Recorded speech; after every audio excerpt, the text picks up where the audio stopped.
ఉన్న సంపదను వాళ్ళ దోస్తులకు మంచిగా దోచిపెడుతున్నారు అధ్యక్ష. అసలు దొంగలను వదిలిపెట్టి అభివృద్ధి లక్ష్యంగా పనిచేస్తున్న మా మీద దాడులు అధ్యక్ష. ఇన్కమ్ ట్యాక్స్ దాడులు, ఐడి దాడులు, సిబిఐ దాడులు. మొన్ననే నువ్వు చూసినావుగా దాడులు. ఒక పేద విద్యార్థులకు విద్యానంద దానం చేస్తుంటే నా మీద ఇన్కమ్ ట్యాక్స్ దాడులు అధ్యక్ష. ఇంత ఘోరం ఇన్కమ్ ట్యాక్స్ దాడులు చేయాలంటే ఈటెల రాజేందర్ మీద చేయి. 5 ఎకరాల్లో రాజ్భవన్ కట్టుకున్నాడు. ఒక వివేక్ మీద చేయి, వెంకటస్వామి వివేక్ మీద చేయి, వాళ్ళ మీద చెయ్యరు అధ్యక్ష. మా సుంటి బోలా బాలోల మనుషుల మీద చేస్తారు అధ్యక్ష. साहब जी, बेचना आपका रिवाज है, बचाना हमारा काम है, धर्म को भी निभाना हमारा काम है. కొండంతో ఎలుకను పట్టినట్టుగా కేంద్ర పెద్దలు చెప్పేటి ఒకటి చేసి ఒకటి అధ్యక్ష.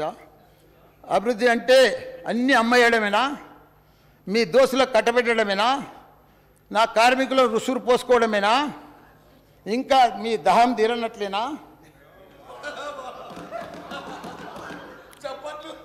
మీరు 9 సంవత్సరాలు అయింది, 19 లక్షల కోట్లు ఎగగొట్టి మంచిగా ఒక నీరజ్ మోడీ, ఓ విజయ్ మాల్యా, రకరకాల మనుషులు మంచిగా విదేశాలలో బాగా ఎంజాయ్ చేస్తున్నారు.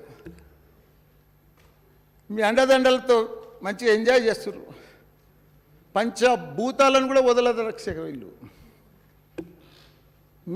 మీ దోస్త్ అదానికి రైల్వేలు, పోర్ట్లు, ఎయిర్పోర్ట్లు, ఫ్యాక్టరీలు, ఇన్సూరెన్సులు, బ్యాంక్ సెక్టార్లు అన్నీ అప్పచెప్తే వాడు 10 దినాలల్లో 10 లక్షల కోట్లు ఆవిరైపోయింది అధ్యక్ష. వారి ఆస్తి.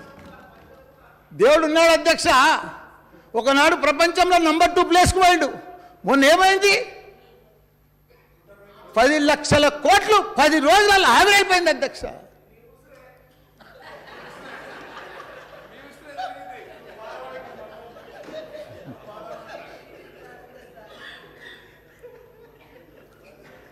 నేను కూడా అధ్యక్ష పాలమ్మిన, పువ్వులమ్మిన, కాయ కష్టం చేసిన అధ్యక్ష.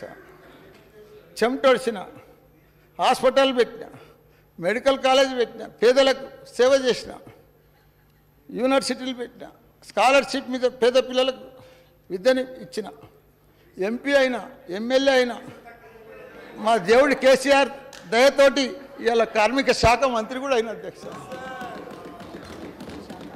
మా శాఖ అభివృద్ధియే భాగంగా ఆయన ఆశన సాధన కోసం కృషి చేస్తున్న అధ్యక్ష.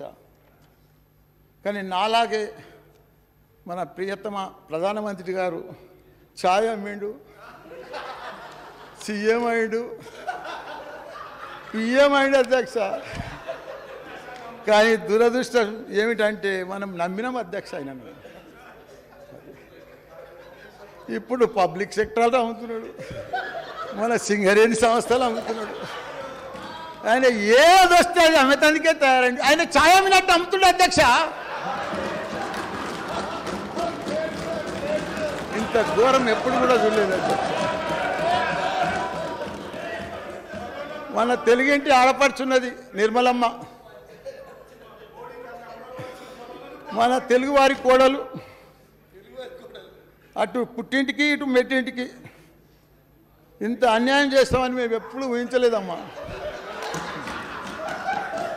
పెద్ద ఫైనాన్స్ మినిస్టర్ మన ఊర్లోకి వచ్చి కామారెడ్డి కాను రేషన్ షాప్ల ముందు వచ్చి ఫోటో దిగిపోతుంది అధ్యక్ష.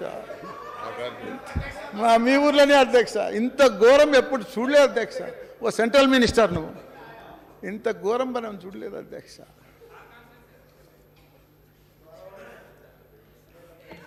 టిఆర్ఎస్ అంటే చంద్రుడు, బీఆర్ఎస్ అంటే సూర్యుడు. మన ఈ తెలంగాణ గడ్డ ఉద్యమాల అడ్డా అధ్యక్ష. శాంతియుతంగా తెలంగాణ సాధించిన ఆ ఉద్యమ చంద్రుడే ఈనాడు సూర్యుడై ఒక గాంధీజీలాగా, ఒక చగువేర లాగా, ఒక నెల్సన్ మండేలాగా, ఒక సుభాష్ చంద్ర బోస్ లాగా, ఒక భగత్ సింగ్ లాగా బయలుదేరాడు అధ్యక్ష. అప్పటి ఆ చల్లని చంద్రుడు ఆపడమే మీ వల్ల కాలేదు. అప్పటి ఆ చల్లని చంద్రుడినే ఆపడం మీ వల్ల కాలేదు. ఇప్పుడు ఈ మండుతున్న సూర్యుని ఆపగలరా? ఆయన కోపాన్ని మీరు చూడగలరా? చూసి తట్టుకోగలరా? కేసీఆర్ దెబ్బకు ఢిల్లీ అబ్బానాలే.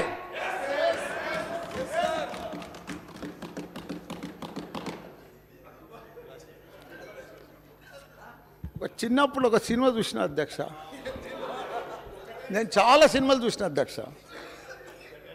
అందులో ఒకటి ముఖద్దర్ కా సికందర్ చూసిన అధ్యక్ష.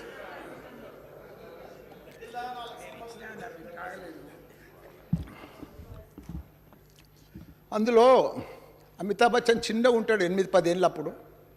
అధ్యక్ష వినాలే, మీ బర్త్డే ఇవ్వాలా మీరు బాగా.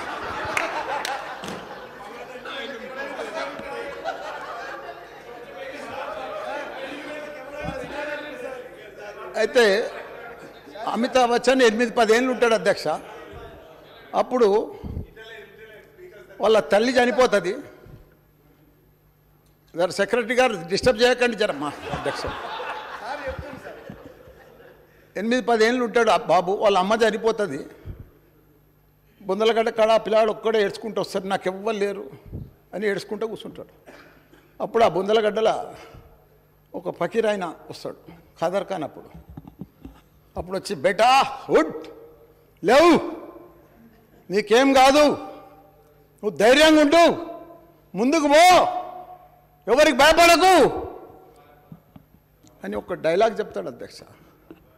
తక్దీర్ తెరే కద్మో మే రహే తో ముకద్దర్ కా భాషా బనేగా అంటాడు అధ్యక్ష.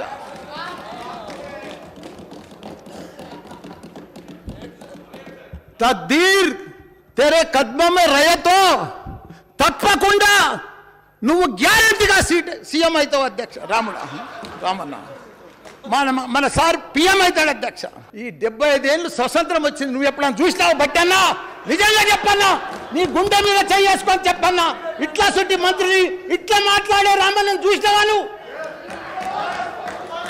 చూడలేదన్నా, చూడలేవు కూడా నువ్వు. మొన్న ఈ సభలో గవర్నర్ గారి ప్రసంగానికి ధన్యవాదాలు తెలిపే సందర్భంగా అందరం కూడా విన్నాము. నాకన్నా చిన్నవాడు కాబట్టి 110 ఏళ్ళు దీర్ఘ ఆయుష్మాన్ భవ అధ్యక్ష. కొన్ని తరాల ఆదర్శ పురుషుడుగా నిలుస్తాడు అధ్యక్ష. భవిష్యత్తులో తండ్రిని మించిన తనయుడు అవుతాడు అధ్యక్ష. మేము మంచి హృదయంతో కేంద్రానికి సలహాలు సూచనలు ఇచ్చినాం అధ్యక్ష.